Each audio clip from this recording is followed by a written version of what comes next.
मित्रांनो, चक्रीवादळ आपण पाहतच आहात महाराष्ट्रामध्ये आणि वेगवेगळ्या राज्यांमध्ये कशा पद्धतीने मोठा या चक्रीवादळाने थैमान घातलेला आहे. त्यातच या चक्रीवादळामुळे वाहणारे अतिवेगाचे वारे, या वाऱ्यामुळे घरे पडत आहेत, इमारतीचे नुकसान होत आहे, त्याचबरोबर विजांचे खांब त्याचे पण नुकसान होत आहे. त्याचबरोबर वेगवेगळ्या ठिकाणी ही जी नैसर्गिक आपत्ती आलेली आहे त्या आपत्तीमुळे काय आर्थिक नुकसान पण होत आहे. आणि या चक्रीवादळामुळे काय बंगालच्या उपसागरात जे हे जे चक्रीवादळ मोठा चक्रीवादळ तयार झालेलं आहे, या चक्रीवादळामुळे किनारपट्टी भागाचे पण बऱ्याच प्रमाणात काय नुकसान झालेलं आहे. त्या ठिकाणी मासेमारी जे असतात त्यांचे पण जे जहाज असतात, त्यांचे जे काही इक्विपमेंट असतात त्यांचे नुकसान झालेले आहे. आणि त्याचबरोबर महाराष्ट्रामध्ये जे शेतकरी लोक आहेत, शेतकरी वर्ग आहे, त्यांचं पिकांचं नुकसान झालेलं आहे. काहींची पिके वाहून जात आहेत, जमिनी वाहून जात आहेत, शेती वाहून जात आहे. त्याचबरोबर असे जे नैसर्गिक आपत्ती आहे त्यामध्ये काय भूस्खलन पण होत आहे काही ठिकाणी. आणि ज्यामुळे काय जे नैसर्गिक आपत्तीमुळे आपल्या महाराष्ट्रातील शेतकऱ्यांचे अत्यंत नुकसान होत आहे. यामध्ये मित्रांनो आपल्या पिकांचं पण बऱ्या प्रमाणात नुकसान झालेलं आहे. त्यामुळे आपल्या शेतकऱ्याला आर्थिक नुकसानाला सामोरे जावं लागत आहे. तर या ठिकाणी आपल्याला पाहायचं आहे की कशा पद्धतीने मोठा चक्रीवादळाने थैमान घातलेला आहे. आणि आपल्याला करंट अफेअर्स मध्ये याबद्दलच परीक्षेमध्ये प्रश्न विचारला जाऊ शकतो. बऱ्याच परीक्षेमध्ये यावर प्रश्न विचारलेला आहे, सरळ सेवा भरती आणि वेगवेगळ्या स्पर्धा परीक्षांमध्ये. तर पहा या ठिकाणी. तर मित्रांनो, हे जे मोठा चक्रीवादळ आहे हे पाहू शकता. हे चक्रीवादळ कुठे तर बंगालच्या उपसागरात तयार झालेला आहे. आणि मित्रांनो हे अत्यंत महत्वाचा घटक आहे. परीक्षेमध्ये यावर आपल्याला प्रश्न विचारला जाऊ शकतो 100%. त्यामुळे अत्यंत महत्वाचा आहे. मोठा चक्रीवादळ, या चक्रीवादळाला नाव कोणत्या देशाने दिलेलं आहे की हे जे मोठा नाव आहे, या मोठा नावाचं काय चक्रीवादळाला जे नाव दिलेलं आहे मोठा, ते कोणत्या देशाने दिलेलं आहे? चक्रीवादळाला नामकरण कोणत्या देशाने करण्यात आलेलं आहे? तर थायलंड या देशाने करण्यात आलेलं आहे. म्हणजे थायलंड या देशाने काय या चक्रीवादळाला मोठा असं नाव सुचवलं. लक्षात ठेवा.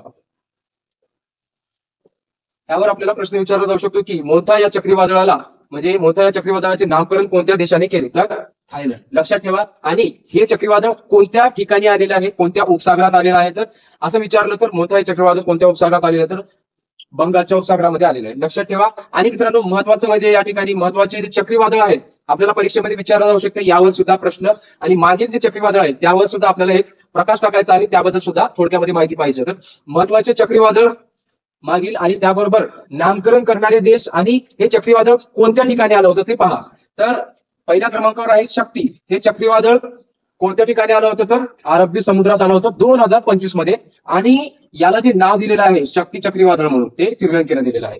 त्यानंतर दुसऱ्या क्रमांकाचं आहे हे जे आहे हे दाना चक्रीवादळ म्हणून आहे. हे ओडिशा आणि पश्चिम बंगालच्या किनारपट्टीला धडकलेलं होतं पहिल्यांदा आणि तिथून ते तयार झालं. त्यानंतर हे 2024 मध्ये आलं होतं. आणि याला जे नाव दिलेलं आहे दाना चक्रीवादळ हे कतार या देशानं दिलेलं आहे. तिसऱ्या क्रमांकाचं आहे फेंगल चक्रीवादळ. हे चक्रीवादळ बंगालच्या उपसागरात तयार झालं होतं आणि ह्याचं 2024 मध्ये काय हा चक्रीवादळ प्रकट झाला होता. म्हणजे 2024 मध्ये हे तयार झाले चक्रीवादळ आहे. आणि फेंगल हे नाव चक्रीवादळाला कोणी दिलेलं आहे? तर सौदी अरेबियाने दिलेलं आहे. लक्षात ठेवा. आणि मित्रांनो या ठिकाणी चौथं जे आहे चौथं चक्रीवादळ आहे रेमन.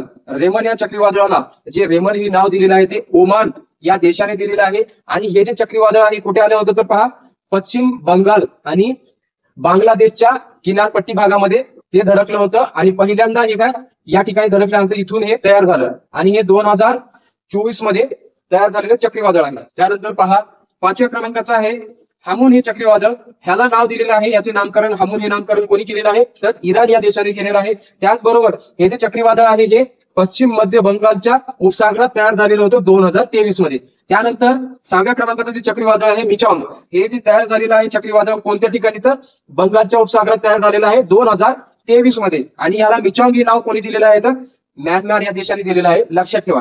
त्याचबरोबर 7व्या क्रमांकाचं आहे तेज हे चक्रीवादळ. याला आपल्या भारत देशाने नाव दिलेलं आहे. आणि हे जे चक्रीवादळ आलं होतं ते कोणत्या ठिकाणी? प्रथम तर मध्य दक्षिण अरबी समुद्रात 2023 मध्ये. त्यानंतर 8व्या क्रमांकाचं बिपरजॉय, हा बांगलादेशने नामकरण केलेला हा शब्द आहे बिपरजॉय. त्याचबरोबर हा जो चक्रीवादळ आलेला होता बिपरजॉय हा अरबी समुद्रात तयार झालेला आहे.